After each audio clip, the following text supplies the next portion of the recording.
নমস্কার, কেমন আছেন সবাই? ওম কিচেনে সবাইকে স্বাগত জানাই। আজ আমি একদম রেস্টুরেন্টের মতো চিকেন কষা রান্না করছি। এই চিকেন কষাটা অসম্ভব ভালো খেতে হয়। কড়া গরম করে তাতে 2 টেবিল চামচ সাদা তেল দিয়ে দিচ্ছি। আমি প্রথমে একটু বেরেস্তা বানিয়ে নেব। তার জন্য কিছু পেঁয়াজ এরকম কেটে নিয়েছি। পেঁয়াজগুলোকে দিয়ে দিলাম গরম তেলের মধ্যে। বেরেস্তা বানানোর জন্য পেঁয়াজগুলোকে কিন্তু এক সমান করে কেটে নিতে হয়, তাহলে বেরেস্তাটা খুব ভালো হবে। না হলে কিন্তু একটা পুড়ে যাবে, একটা কাঁচা থেকে যাবে। বেরেস্তাটা খুব তাড়াতাড়ি ভাজা হওয়ার জন্য আমি একটু নুন অ্যাড করলাম। পারফেক্ট বেরেস্তা তৈরি করার কিছু টিপস দিচ্ছি। পেঁয়াজগুলোকে একদম এক সমান করে কেটে নিতে হবে আর পেঁয়াজটাকে হাই ফ্লেমে ভাজতে হবে। যখন এরকম একটু লাল হয়ে যাবে তখন গ্যাসের আঁচটাকে লো করে দিতে হবে। এবার গ্যাসের আঁচটাকে একদম লো করে আস্তে আস্তে সুন্দর করে ভেজে নেব। দেখুন কতটা সুন্দর রং হয়েছে। পেঁয়াজটা কিন্তু আমার ভাজা হয়ে গেছে। এর চেয়ে বেশি ভাজলে তেতো হয়ে যাবে। গ্যাসের আঁচটাকে আমি বন্ধ করে দিয়েছি। গরম কড়াতে এভাবে পেঁয়াজটাকে উপর দিকে তুলে দিচ্ছি। এতে কি হবে, পেঁয়াজটা অনেক বেশি মুচমুচে হবে। এবার চিকেনটাকে ম্যারিনেট করে নেব। আমি এখানে 600 গ্রাম চিকেন নিয়েছি। চিকেনের পিসগুলোকে মাঝারি সাইজের করেছি, খুব বেশি বড়ও না আবার খুব বেশি ছোটও না। মশলাতে দিচ্ছি 1 চা চামচ বিরিয়ানি মশলা, 1/2 চা চামচ কাশ্মীরি লাল লঙ্কা গুঁড়ো, 1/2 চা চামচ হলুদ গুঁড়ো। প্রথমে যে বেরেস্তাটা তৈরি করে নিয়েছি তার হাফ এখন দিচ্ছি, পরে বাকিটা দেব। আর বেরেস্তা তৈরি করার যে তেলটা ছিল সেই তেলটা দিয়ে দিচ্ছি এখানে, আর 2 চা চামচ টক দই দিয়ে এবার ভালো করে চিকেনটাকে ম্যারিনেট করে নিচ্ছি। এভাবে চিকেন রান্না করলে অসম্ভব ভালো খেতে হয়। দেখুন কতটা সুন্দর লাগছে দেখতে, ম্যারিনেটটা কি সুন্দর হয়েছে। চিকেনটাকে মেখে আধ ঘন্টা রেখে দিচ্ছি। কড়া গরম করে 1 টেবিল চামচ আমি সাদা তেল দিয়ে দিয়েছি।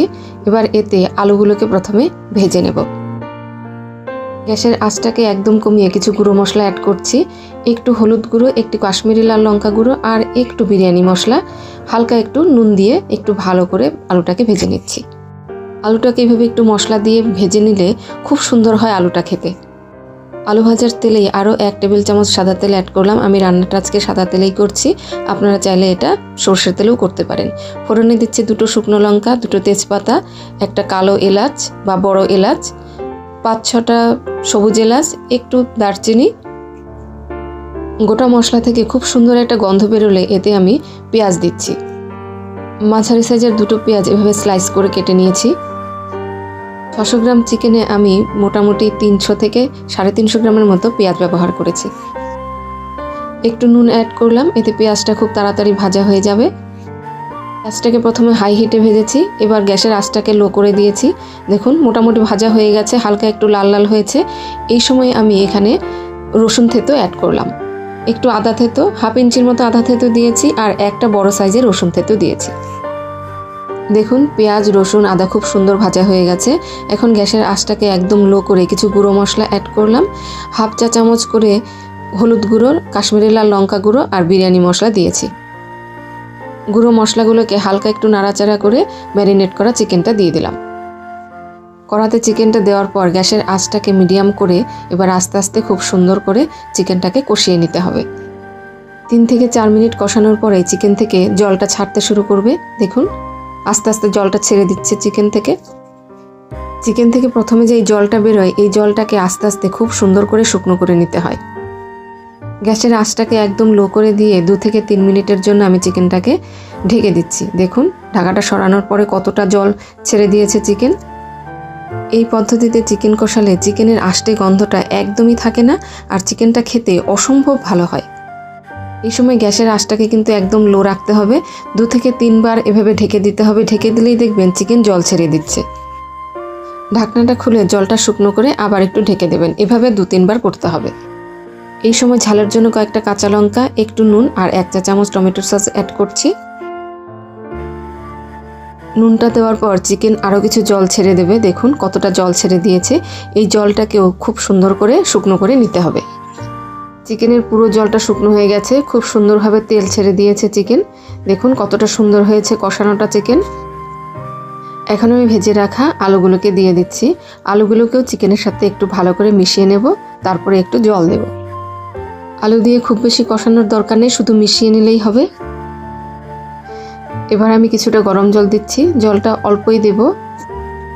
চিকেনটা বেশ মাখো মাখো হবে, সেজন্য জল আমি অল্প দেব। চিকেনটা তো কষতে কষতে সেদ্ধ প্রায় হয়ে গেছে, শুধু আলুটা সেদ্ধ হবে, তেল মশলাটা সুন্দর করে মিশে যাবে, তাহলেই হয়ে যাবে।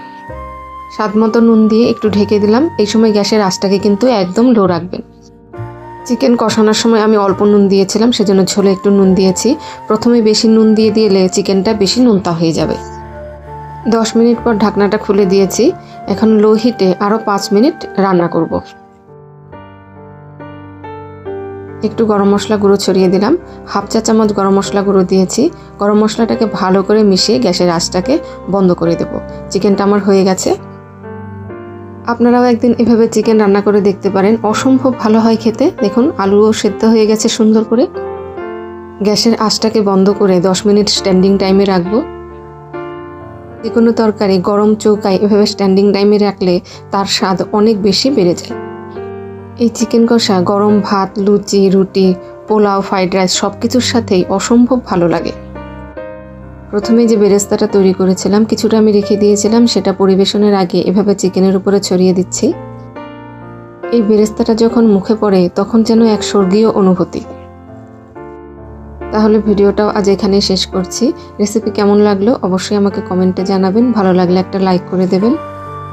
সবাই ভালো থাকবেন, সুস্থ থাকবেন, সাবধানে থাকবেন। দেখা হচ্ছে পরের একটা ভিডিওতে।